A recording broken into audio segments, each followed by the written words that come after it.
At Southend today, enjoying the sun while observing the rules. And before those lockdown rules can be eased, there does seem to be general agreement that there must be a system in place that will test and then trace anyone who might have the virus.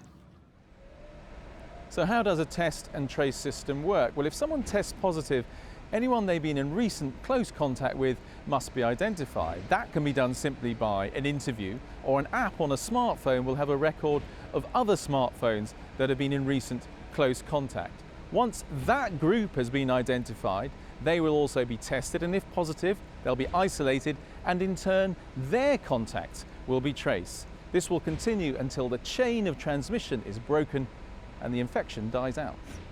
The NHS COVID-19 app lets you know quickly if you've come into contact with someone who has symptoms. But the app being developed by the NHS is almost certainly not going to be ready in time for the June 1st rollout date set by the Prime Minister. So isn't that a problem?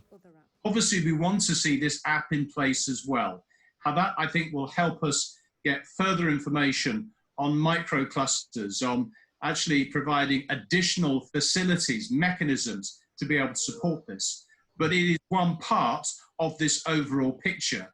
But if you have to go ahead without the app, and it looks like you will have to, you will. But well, of course, we want to see this in place as quickly as possible. All the more pressure then on those 25,000 recruits who would have that direct contact in a tracing system.